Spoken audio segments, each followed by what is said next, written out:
چیزیں. اور اللہ میں آپ کو یہ بتاؤں سب سے پہلے چیز کیا بنتی ہے انسان کی, یہ بھی تحقیقات سائنس کر چکا ہے.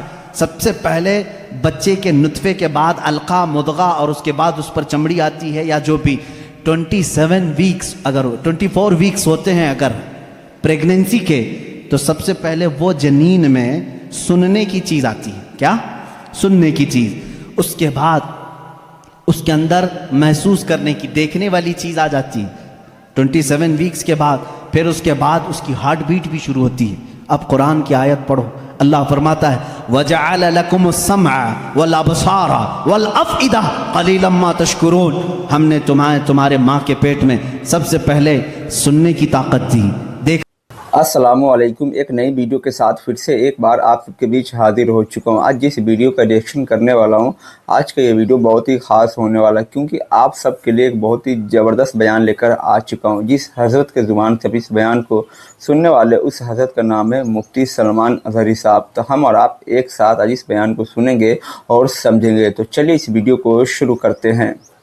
رب فرماتا ہے اللہ تعالیٰ نے نطفے سے تمہیں پیدا کیا, نطفے سے. اچھا, میں ایک ڈاکٹر صاحب سے بات ہو رہی تھی, انہوں نے کہا پورا نطفہ جو ہوتا ہے انسان کا, منی جو مرد کی ہوتی ہے, اس میں ایک بار کی منی میں تقریباً 30 لاکھ سپم ہوتے ہیں. جو جراثیم, جس کو کیڑا یہ لوگ کہتے ہیں, جو جا کر کے عورت کے اوم میں, یعنی اس کے بیضے ہوتے ہیں, انڈے ہوتے ہیں, اس میں ٹکراتا ہے اور جا کر کے فکس ہو گیا اگر ایک جراثیم, ایک کیڑا, ایک سپم کا, تو پھر بچے کی ولادت وہاں سے شروع ہوتی ہے. تو انہوں نے کہا کہ 30 لاکھ میں سے ایک ہی جاتا ہے, 30 لاکھ میں سے ایک ہی جاتا ہے. اور رب تعالیٰ کے اس کلام پر قربان جاؤ, اللہ فرماتا ہے سلالۃ من ماء مہین, کہ جب تم نطفہ ڈالتے ہو تو بہت سارے پانی میں سے جو اصل ہوتا ہے مولا اسی سے پیدا کرتا ہے. سلالہ کہتے ہیں سب سے قیمتی چیز, اس میں سے جو اصل ہے اسی سے پیدا کرتا ہے. 30 لاکھ اگر سپم میں جراثیم آئے ہوں, صرف ایک ہی سے پیدا کیا جاتا ہے. پھر اس کے بعد اللہ تعالیٰ نے فرمایا ہم اس کے ذریعے سے علقہ بناتے ہیں. علقہ کیا ہے؟ مضغہ کیا ہے؟ علقہ بستہ خون ہے. بستہ خون مطلب خون جیسے ہوتا ہے. میں نے ایک ڈاکٹر سے پوچھا اس میں ہی انٹرنیٹ پر, تو انہوں نے ایک تحقیق مجھے بھیجی کہ ایمبریالوجی کے شروع کے دنوں میں یہ ہوتا ہے کہ جیسے جونک ہوتی ہے نا, جونک ایک کیڑا ہے, چپک جائے تو چھوڑتا نہیں ہے. تو علقہ قرآن میں ذکر ہے, میں اس پر پڑھ رہا تھا.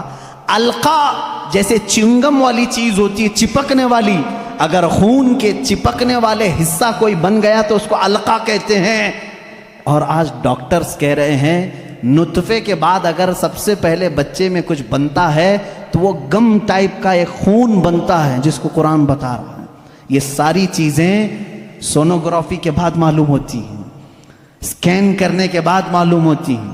اور اس کے بعد مضغہ ہے, گوشت کا ایک لوتھڑا, اس میں اللہ تعالیٰ نے جو مضغہ لفظ استعمال فرمایا, اس کا مطلب کیا ہے یہ بھی ڈاکٹرز اس کی بھی تسلیم کریں گے. ایک بہت بڑا سائنسدان ہے, اس سے پوچھا گیا 3rd سٹیج ایمبریالوجی سٹیجز میں سے 3rd سٹیج کیا ہے, تو اس نے ایک لمبا سا آٹا یا کچھ چنگم لیا, اس کو دانتوں میں رکھا, چبا کر کے دکھایا, ایک لمبا کیڑا اور اس پر دانتوں کے نشان, دانتوں کے نشان. ڈاکٹرز جب سکیننگ کریں گے تو ان کو یہ پتا چلے گا کہ پہلے ماں کے پیٹ میں ایک لمبی چیز بنی جس پر دانتوں کے نشان, جیسے قرآن نے مضغہ کہا. مضغہ کیا چیز ہے؟ جب عربی میں اس کا ترجمہ دیکھا گیا تو ایسی چیز جو لمبی ہڈی ہو اور اس میں جگہ جگہ سے کاٹا گیا ہو, مضغہ اس کو کہتے ہیں. اور ڈاکٹرز کل 100% اتفاق کرتے ہیں کہ 3rd سٹیج میں جب یہ بچے کی ولادت آتی ہے تو اس کی صرف ریڑھ کی ہڈی بنی ہوتی ہے جو پیٹھ پر ہے, جس میں جگہ جگہ گانٹھ ہے, ایسا لگتا ہے جیسے کسی نے کسی چیز کو چبایا. یہ قرآن میں ایمبریالوجی کا فلسفہ موجود ہے. اگر یہ سٹیجز میں بتاؤں 9 مہینے تک بولنا پڑے گا نا, بچے کی ولادت 9 مہینے بعد ہوتی ہے. ایمبریالوجی کے بہت ساری چنے کی طاقت دی, پھر دھڑکنے والا دل عطا کی. اللہ اللہ, یہ ترتیب کہاں سے آئی؟ یہ اس زمانے میں قرآن نازل ہوا جہاں کوئی خوردبین نہیں تھی, کوئی مائکروسکوپ نہیں تھا, کوئی ٹیلیسکوپ نہیں تھا, کوئی سونوگرافی نہیں تھی, کوئی سکیننگ سینٹر نہیں تھا. جب قرآن یہ بتا رہا ہے وہ لوگ اس وقت ماؤں کے پیٹ میں کیسے بات جان سکتے تھے؟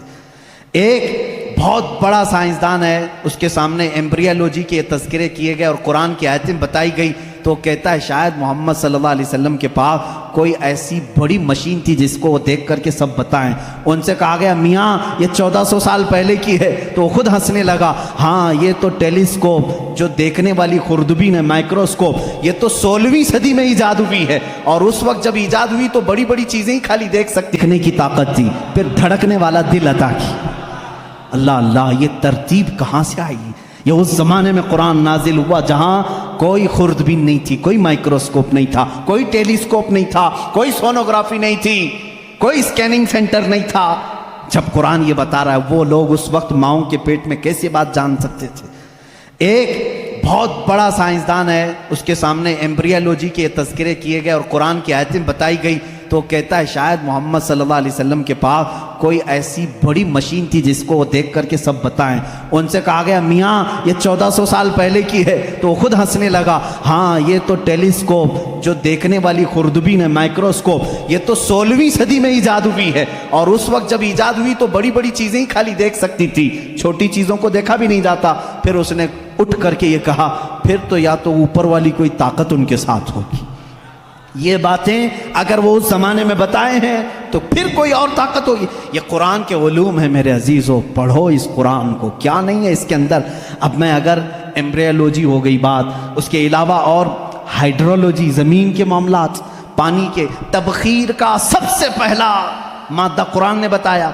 یہ واٹر سائیکل کے جو تھیوری ہے سب سے پہلے جانتے ہیں آپ کو کس نے پیش کی ہے؟ ایک سائنسدان ہے جس نے یہ بات پیش کی, برنارڈ پیلیسی نام کا ایک سائنسدان ہے, اس نے یہ تھیوری پیش کی کہ سمندر کا پانی گرمی سے سوکھتا ہے, آسمانوں میں جاتا ہے. سائنس میں ہم بھی اسکول میں پڑھے تھے, دھوپ میں پانی اڑ کر کے جاتا ہے, پھر جمع ہوتا ہے, پھر بارش میں آتا ہے. یہی ہے نا یہ واٹر سائیکل کا جو نظام ہے, ایواپوریشن اس کو کہتے ہیں. یہ سب سے پہلے جو سائنسدان نے برنارڈ پیلیسی نام کا اس نے دیا, اور وہ بھی 1580 میں, 16ویں صدی میں. اب آؤ قرآن کیا کہتا ہے؟ قرآن کہتا ہے وَالسَّمَاءِ ذَاتِ الرَّجْعِ وَالْأَرْضِ ذَاتِ الصَّدْعِ, وہ آسمان جو ہر چیز کو واپس پھر سے کھینچ لیتا ہے. پانی ہم برساتے ہیں اور پھر اس کو لوٹا دیتے ہیں. یہ ایواپوریشن کا, واٹر سائیکل کا جو مسئلہ ہے, یہ جو فنڈا ہے, یہ قرآن میں موجود ہے. مجھے بتاؤ اے سائنس کے اسٹوڈنٹس, کیا قرآن ہائیڈرولوجی کی بات نہیں کر رہا ہے؟ کیا قرآن ایمبریولوجی کی بات نہیں کر رہا ہے؟ کیا قرآن آسٹرونومی کی بات نہیں کر رہا ہے؟ کیا قرآن آسٹرولوجی کی بات نہیں کر رہا ہے؟ کیا قرآن بایولوجی کی بات نہیں کر رہا ہے؟ فزیولوجی کی بات کر رہا ہے. قرآن ہر فزیولوجی میں یہ دوران خون جو ہوتا ہے, ابھی آج ایک بچے نے مجھے سوال کیا فزکس پڑھنا کیسا ہے حضرت, اس میں الگ الگ تھیوریاں ہیں. میں اس کے لیے بھی بتا دوں, فزکس قرآن میں موجود ہے. فزکس کا ایک بہت بڑا فنڈا یہ ہے کہ ایٹم یہ تقسیم نہیں ہوتا. پہلے سے لوگوں کا خیال تھا ایک ذرہ ہوتا ہے, 14 صدیوں تک لوگ یہ مانتے تھے ایک لاسٹ کوئی چیز ہوگی, اس سے لاسٹ تو کوئی کچھ نہیں ہوگا نا. جیسے ذرہ, ایک چھوٹا سا ہلکا ذرہ, وہ نہیں تقسیم ہوگا. فزکس والوں نے یہ ثابت کیا نہیں, ذرہ بھی تقسیم ہوتا ہے, ایٹم کو بھی تقسیم کیا جا سکتا ہے, ڈیوائیڈ ہو سکتا ہے. یہ فزکس کا فنڈا ہے, یہ فزکس کی تھیوری ہے. اور قرآن کہتا ہے لا يعزب عنه مثقال ذرة في السماوات والارض ولا اصغر من ذلك ولا اکبر الا في کتاب مبین. اللہ فرماتا ہے ذرے کے برابر بھی کوئی چیز اللہ تعالیٰ قیامت کے دن چھوڑے گا نہیں. ہاں ذرے سے چھوٹی بھی ہو, ذرے سے بڑی بھی ہو. سب سے پہلے عرب میں قرآن نے یہ کہا ذرے سے چھوٹا, ایٹم سے بھی چھوٹی چیز ہو سکتی ہے. اور 14 صدیوں کے بعد فزکس والے کہہ رہے ہیں کہ ایٹم بھی تقسیم ہو سکتا ہے. یہ فزکس ہے جو قرآن پاک میں ہے. بہت سارے علوم ہیں میرے. آپ لوگوں نے اس بیان کو سنا, حضرت نے بہت ہی پیار سے اس بیان کو ہم لوگ کے سامنے پیش کیا کہ کیسے ایک بچہ اپنی ماں کے شکم کے اندر 9 مہینے رہتا ہے اور اللہ تعالیٰ سب سے پہلے بچے کو سننے کی طاقت دیتا ہے, جو کہ ایک بہت ہی پیارا بیان تھا. آپ لوگ کو یہ بیان کیسا لگا آپ لوگ مجھے کمنٹ کر کے ضرور بتانا. اس ویڈیو کو زیادہ سے زیادہ شیئر کیجیے گا. ویڈیو پسند آئے تو اس ویڈیو کو لائک ضرور کیجیے گا. چینل پر نئے ہو تو چینل کو سبسکرائب ضرور کر لیجیے گا. پھر ملتے ایک نئی ویڈیو کے ساتھ.